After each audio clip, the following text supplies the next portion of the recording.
हाय दोस्तों, क्या हाल है। मैं Surendra, professional artist end game designer, लेकर आ गया एक नया वीडियो आपके YouTube channel the art form पे। इस इस वीडियो में आज हम डिस्कस करेंगे कि कैरेक्टर हम कैसे डिजाइन करते हैं और कैसे करेंगे, प्रोसीजर क्या होगा, इसके लिए क्या क्या रेफरेंस हम लोग पिक करते हैं, और सबसे ज़रूरी चीज़ है, इसको हम स्टेप बाय स्टेप कैसे करते हैं। तो बने रहिए मेरे साथ और इसके लिए चलते हैं मेरे डेस्कटॉप पे। हाय दोस्तों, हम आ चुके हैं हमारे डेस्कटॉप पे। ये दो मैंने इमेज रेफरेंसेस स्नेल के लिए रखी है। ये वाला मैंने पिक किया है डिज़ाइन के लिए। बट स्टार्ट करने से पहले हमें ये कुछ पॉइंट्स बहुत ध्यान से देख लेने होंगे। Take reference, simplify the character, do exaggeration, do the fine line. ये बहुत इंपॉर्टेंट प्रोसेस है, इसको ज़रूर ध्यान दीजिएगा। और क्योंकि जब तक आप ये सारी चीज़ें अपने पास नहीं रखेंगे, आपके माइंड में नहीं होगा ना, तो आप एक अच्छा कैरेक्टर डिज़ाइन नहीं कर पाएंगे। रेफरेंसेस पिक करना बहुत इंपॉर्टेंट। ये यहाँ पे मैंने रेफरेंस इमेज साइड में रखा हुआ है और मैं सिंप्लीफाई आपके सामने कैरेक्टर डिज़ाइन कर रहा हूँ। तो ये लाइंस बहुत इंपॉर्टेंट होती हैं, क्योंकि जब भी हम कुछ आर्ट बनाते हैं ना, तो इसके लिए हमें लाइंस को प्रॉपर बनाने बहुत ज़रूरी है। और साथ में इमेज अगर रेफरेंस है आपके पास, तो उसको उसका रेफरेंस लेते हुए आप अपने कैरेक्टर को बहुत मॉडिफाई कर सकते हैं। यहाँ पे मैंने फटाफट करके किया हुआ है। तो इससे क्या है कि ये मेरा अपना प्रोसीजर है, लेकिन आपका प्रोसीजर है, तो मैं आपसे बोलूँगा कि आप स्लो काम करें, जल्दी जल्दी ना करें, टाइम लें। क्योंकि जब एक बार आप वेटरन हो जाएंगे, आप एक्सपीरियंस हो जाएंगे, तो आप भी इस प्रोसेस से आराम से काम कर सकेंगे। बट एज ए बिगनर आपको बहुत सिंप्लीफाई तरीके से काम करना है। लेकिन ये जो चीज़ें मैं आपसे बता रहा हूँ, जो चीज़ें मैं आपको गाइड कर रहा हूँ, उसको बिल्कुल माइंड में रखिए। और माइंड में रखने के साथ जब आप ये कोई भी कैरेक्टर डिज़ाइन करेंगे, तो इसके लिए सबसे पहले आपने रेफरेंस पिक करना है। रेफरेंस पिक करके फिर आप अकॉर्डिंगली आप अपने कैरेक्टर को मॉडिफाई करना है। क्योंकि इससे कि रेफरेंस इमेज से क्या होता है कि आपको कैरेक्टरिस्टिक मिल जाता है कि कैरेक्टर में क्या क्या चीज़ आपको चाहिए, किस चीज़ को, किस पार्ट को ज़्यादा एग्जेजरेट करना है, किस चीज़ को हमें बहुत सिंप्लीफाई करना है। तो यहाँ पे मैं कैरेक्टर ऑलमोस्ट मैंने डिज़ाइन कर लिया है। अब मैं इसके लिप्स पे काम कर रहा हूँ, आइज़ वगैरह मैंने बना दी है, और इसके साथ में मैंने इसका डिवीज़न भी कर रहा हूँ। तो ये सारी जो चीज़ें हैं, ये जब आप करते करते आपके माइंड में ऐसे ही आना शुरू हो जाएगा, तो आप अपने कैरेक्टर को और मॉडिफाई कर पाएंगे। तो रेफरेंस इमेज से क्या होगा कि आप एक तो आपको कैरेक्टर बिल्ड मिल जाएगा, और दूसरी चीज़ है कि आपको उसको सिंप्लीफाई करने के लिए आपको लाइंस मिल जाएंगी। तो ये मैंने इसे क्रिएट कर लिया है। अब आगे देखते हैं।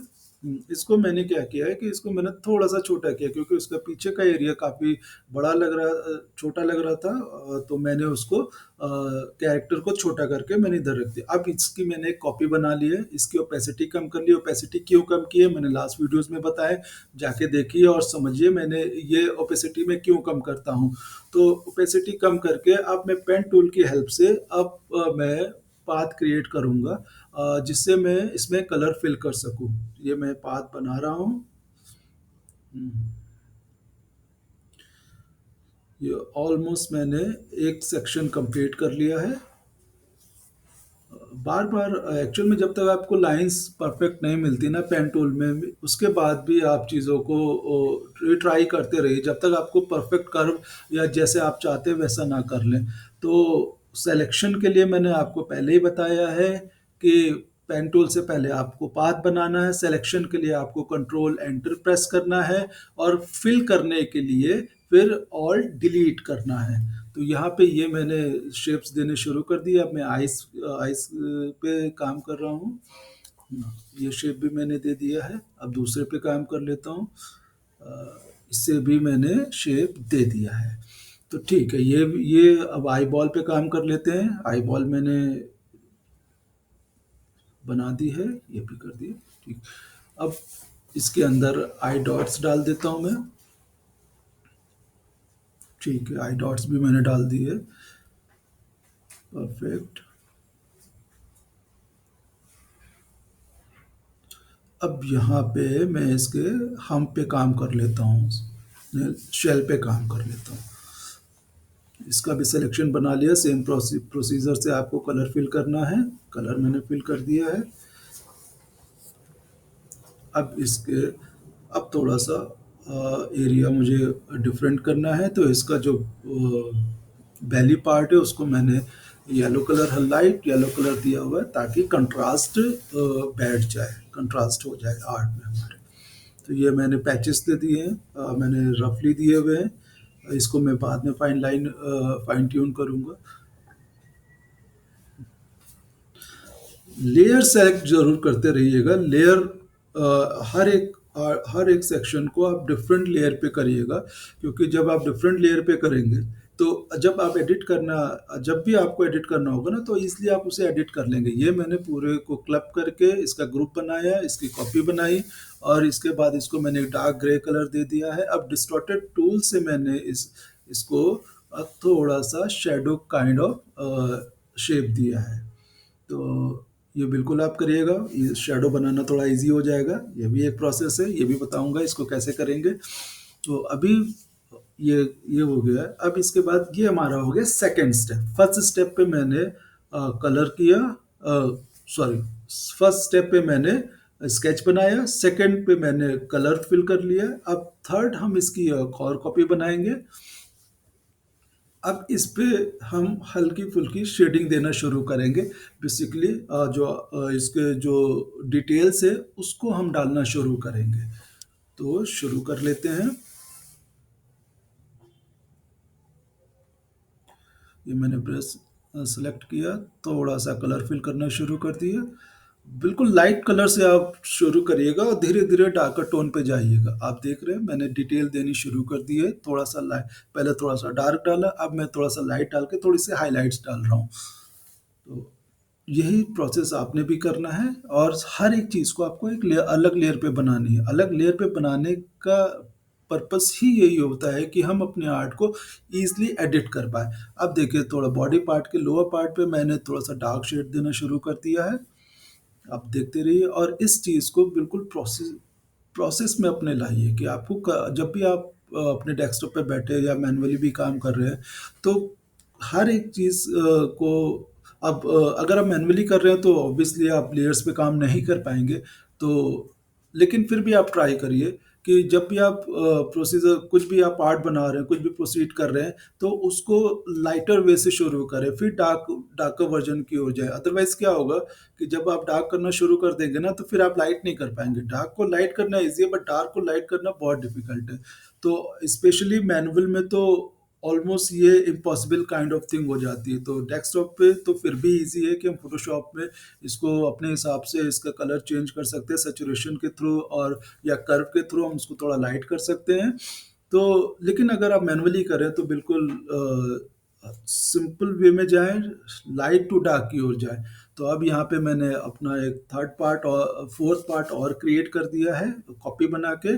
आप देख रहे हैं इसके शेडो में मैंने थोड़ा सा लाइट और डार्क ग्रे का यूज़ किया हुआ, ताकि शेडो शेप जैसी ना लगे, वो मर्ज होती लगे।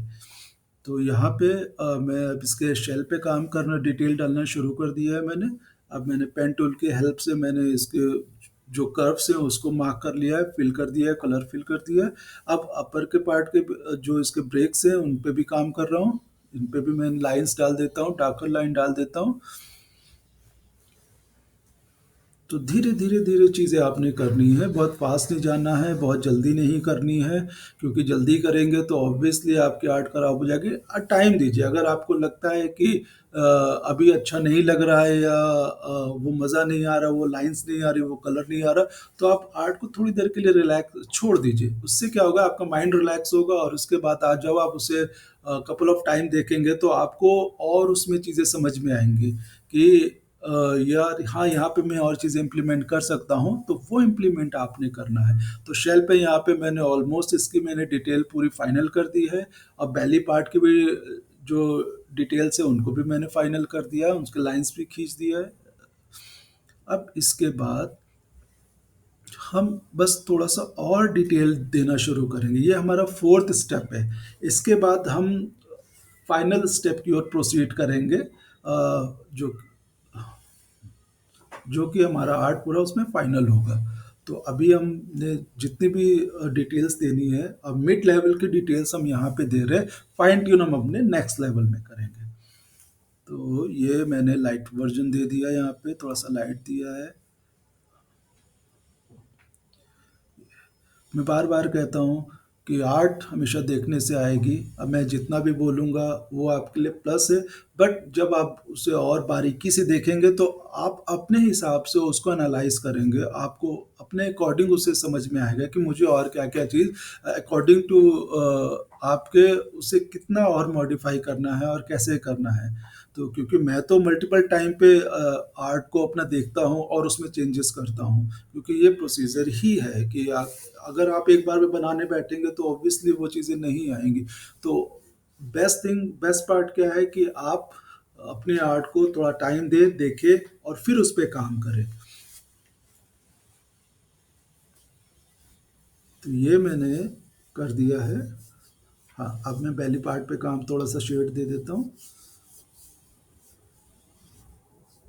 और कोशिश करिएगा कि ब्रश का साइज़ थोड़ा-सा बड़ा रखें, क्योंकि अगर आप छोटा रखेंगे तो पैचेस बनेंगे और सिर्फ़ छोटा वहीं पे रखना है जहाँ पे आपने मिनिमल डिटेल देनी होगी या कम जगह होती है जहाँ पे आपको छोटे ब्रश की ज़रूरत है, वहाँ पे करें। अदरवाइज़ अगर पूरा पार्ट है, बॉडी का पूरा पार्ट है, तो आप कोशिश करें कि बड़ा ब्रश लेके एक बार में उसको शेड देना शुरू करें। इससे क्या होता है कि पैचेस नहीं आते और हमें पैच चाहिए भी नहीं। हाँ, हर एक आर्ट का अपना अलग फ़ील होता है। अगर आप पैच वर्क कर रहे हैं तो डेफ़िनिटली आप पैच वर्क में काम करें। ये मैंने इसकी एक फ़ाइनल कॉपी बना ली है और अब हम इसको फ़ाइनलाइज़ करेंगे। क्योंकि मिड लेवल की डिटेल्स हमने दे रखी है, अब हम इसको और डिटेल देंगे इसे फ़ाइनल करने तक। तो इसके अंदर की डेप्थ, जो शेल के अंदर की जो डिज़ाइन है, जो कर्व्स है, उसको डेप्थ देने के लिए मैंने एक थोड़ा डार्कर वर्ज़न फ़िल कर दिया है और अब मैं इसकी मिक्सिंग करूँगा फेदर ब्रश से।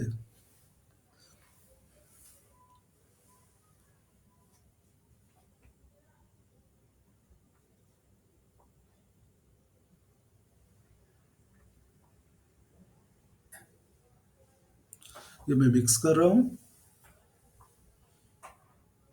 बहुत ध्यान से देखिए और जब आप आर्ट करने बैठे तो इन सारे प्रोसीजर को अप्लाई कीजिए, इन सारे फंडामेंटल्स को अप्लाई कीजिए और ये सारी टेक्निक्स अप्लाई कीजिए। इससे क्या होगा, अगर आप बिगिनर लेवल पे हैं तो आपको अभी से वो सारी चीज़ों की नॉलेज होनी शुरू हो जाएगी, जो आप धीरे-धीरे काम करके गेन करते हैं। क्योंकि क्या होता है, सही गाइडेंस अगर मिल जाती है तो काम करना बहुत आसान हो जाता है। अदरवाइज़ क्या होता है कि आप करेंगे, आप सीखेंगे, डेफ़िनिटली आप सीखेंगे, लेकिन वो एक टाइम टेकिंग प्रोसेस हो जाएगा। और आजकल डिजिटल का टाइम है, लोग रेफ़रेंसेस उठा लेते हैं और उसी को एग्ज़ैक्टली कॉपी करना शुरू कर देते हैं, अप्लाई करते हैं। तो वो चीज़ें नहीं करनी, क्योंकि क्या होगा कि जब आप अपने माइंड से कुछ बनाने बैठेंगे, अब विदाउट एनी रेफ़रेंस बैठेंगे या मान लीजिए आपने रेफ़रेंस भी ले लिया, तो आप एक प्रॉपर कैरेक्टर डिज़ाइन नहीं कर पाएँगे। क्योंकि क्या है कि अगर आप रेप्लिका बनाने बैठ जाएँगे, तो भी आपको बेनिफिट नहीं है। एज़ एन आर्टिस्ट आप हमेशा एक अच्छा पीस बनाना चाहेंगे, ओरिजिनल पीस बनाना चाहेंगे। तो रेफरेंसेस लीजिए, बट उसको एग्ज़ैक्टली कॉपी मत करिए। ट्राई करिए कि आप कुछ अलग बनाएँ, कुछ नया बनाएँ, कुछ हर दिन कुछ नया सीखें। तो ये मैंने बैकग्राउंड में थोड़ा-सा डार्क ग्रेड कलर दे दिया है ताकि थोड़ा-सा ये पॉप आउट हो। अब ये यहाँ पे मैंने हाइलाइट्स देने शुरू किए हैं और जिसको रिम लाइट भी कहते हैं, हाइलाइट्स भी कहते हैं। तो ये मैं इसलिए दे रहा हूँ ताकि और क्लैरिटी आए और हमारी आर्ट रिच लगे। ये मैंने अभी शेल पे काम कर दिया मैंने।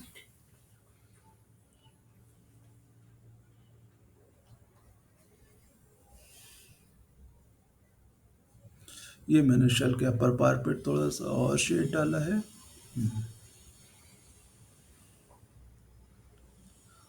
और अब इसकी बॉडी में भी हाइलाइट्स डालूँगा।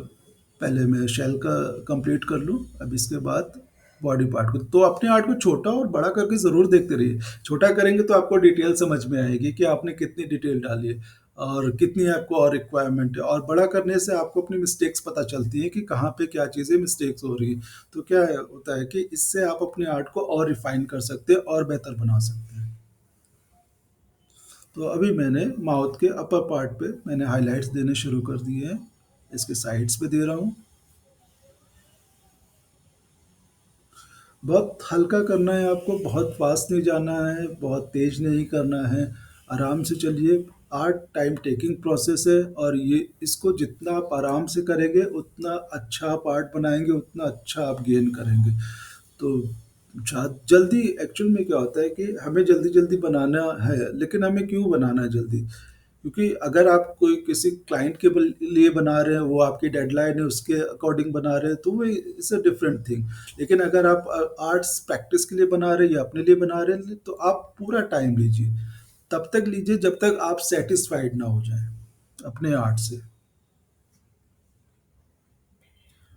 तो ये ऑलमोस्ट हमारी आर्ट कंप्लीट हो चुकी है।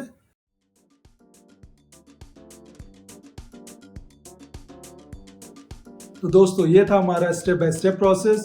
इसकी प्रैक्टिस जरूर करिएगा, और मुझे ईमेल करिए, अपने आर्टवर्क ईमेल करिए। आप मुझे बताइए आपको ये वीडियो कैसा लगा। लाइक कीजिए, कमेंट कीजिए एंड सब्सक्राइब कीजिए। और सबसे इम्पोर्टेंट चीज़, ये आर्ट है तो इसकी प्रैक्टिस करते रहिए। तो मिलते हैं नेक्स्ट वीडियो में।